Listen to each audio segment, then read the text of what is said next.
mengalami satu perjumpaan pertama dengan Yesus. 13 tahun yang lalu itu merupakan hal yang luar biasa.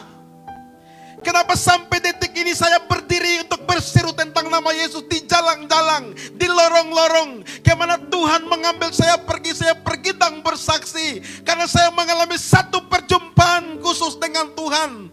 Dan perjumpaan itu saudara, saya mengalami perubahan yang luar biasa.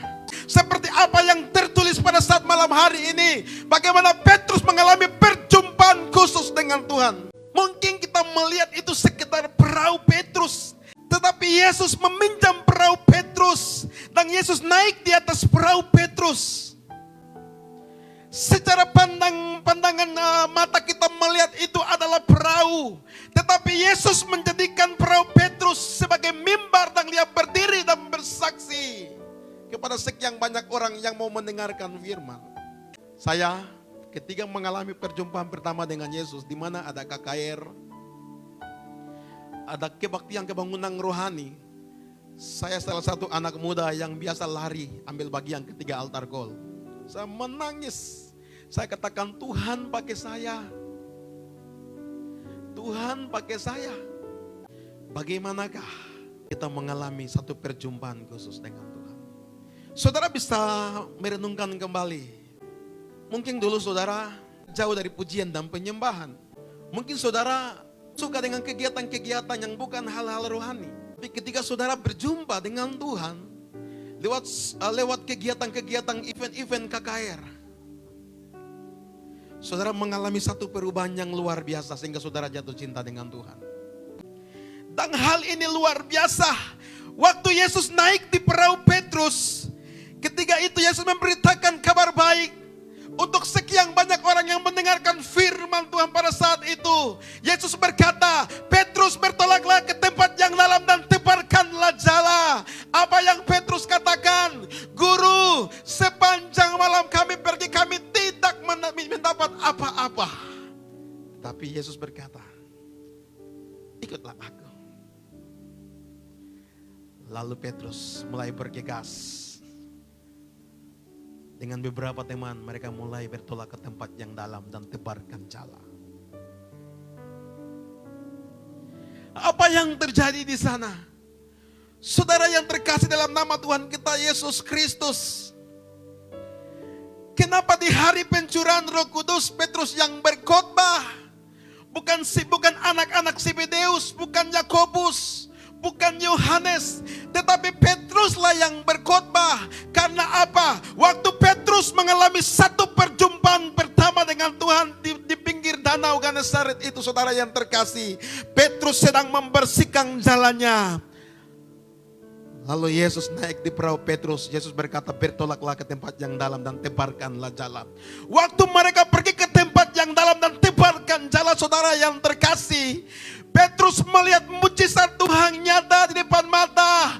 Petrus mulai tercengang. Karena saudara yang terkasih, firman Tuhan berkata, mereka menangkap sejumlah besar ikan sehingga jala mereka hampir mengalami koyak. Kalau Petrus tidak tangkap visi Tuhan, Petrus tidak tangkap visi Tuhan. Tuhan berkata, Petrus, bertolaklah ke tempat yang dalam. Kalau pada saat itu Petrus tidak bertolak, Petrus tidak akan melihat mujizat Tuhan di depan mata.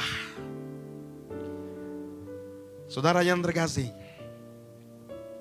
hari ini kalau kita di pinggir danau saja dan kita tidak bertolak ke tempat yang dalam, kita tidak akan melihat hal-hal supranatural. Hari ini gereja akhir zaman tanpa pengurapan, maka sia-sialah gereja. Di tengah masa yang sukar, iman kita akan mengalami satu goncangan yang besar. Tetapi ini proses yang terjadi, saudara yang terkasih.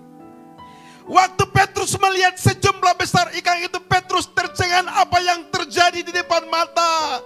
Petrus berkata, Guru, jauhi kami, kami ini orang berdosa. Hari itu keputusan Tuhan di atas danau Galilea itu. Petrus, hari ini engkau bukan lagi penjala ikan, tapi hari ini engkau menjadi penjala manusia. Petrus tercengang apa yang terjadi dalam hidup ini. Sehingga Petrus berjalan dengan Yesus. Firman Tuhan berkata, kalau kita melihat di ayat yang ke-11 di sana, Dan sesudah mereka menghela perahu-perahunya ke darat, mereka pun meninggalkan segala sesuatu lalu mengikuti Yesus. Saudara yang terkasih dalam nama Tuhan kita Yesus Kristus, meninggalkan segala sesuatu yang kita miliki lalu mengikuti Yesus itu bukan hal yang biasa. 6 bulan yang lalu Tuhan suruh saya pergi ke Manado. Saya khotbah buat kakak di Tendeki, salah satu GBI Betani di sana. Saya melihat begitu dahsyat Tuhan membuat hal-hal supranatural. Dan ini menjadi pengalaman pribadi dalam hidup saya, bagaimana orang benar-benar memberikan hidupnya untuk melayani Tuhan. Orang benar-benar tangkap visi Tuhan. Kalau Petrus tidak tangkap visi Tuhan, tidak ada mujizat yang terjadi dalam hidup Petrus. Waktu Petrus tangkap visi Tuhan, apa yang terjadi? Di hari pencurahan Roh Kudus. Saudara yang terkasih, Kisah Rasul pasal 2 ayat 41. Maka mereka mendengarkan perkataan itu, kira-kira 3.000 orang bertobat. Ini perkataan siapa? Ini perkataan seorang nelayan. Petrus latar belakangnya seorang nelayan. Tapi apa yang terjadi, saudara yang terkasih, kalau kita mau tangkap visi yang besar, kita harus membersihkan hidupnya seperti Petrus membersihkan jalannya. Mungkin ada jala yang lubang harus dijahit, harus dibersihkan dengan baik. Mungkin hidup kita mengalami satu persoalan dan masalah menghambat kita untuk mengalami satu connection with the Holy Spirit. Dan kita susah mengalami hal-hal supranatural. Tapi ketika kita membereskan hidup kita, kita akan melihat bagaimana Tuhan bekerja. Kenapa bukan anak-anak Zebedeus yang berkhotbah pada hari pencurahan Roh Kudus? Petrus berkhotbah 3.000 orang bertobat. Latar belakang Petrus cuma seorang nelayan, tapi kenapa dia berkhotbah 3.000 orang bertobat? Saudara yang terkasih, karena Petrus tangkap visi Tuhan pada saat itu. Waktu Yesus berkata, Petrus, bolehkah aku naik di perahumu? Petrus berkata, silakan guru. Petrus memberikan perahunya. Saudara yang terkasih, mungkin kita melihat itu sekedar perahu, tetapi Tuhan melihat itu sebagai mimbar dan dia berdiri. Hari ini Tuhan mau pakai ministry kita. Hari ini Tuhan mau pakai hidup kita. Tuhan mau pakai keluarga kita.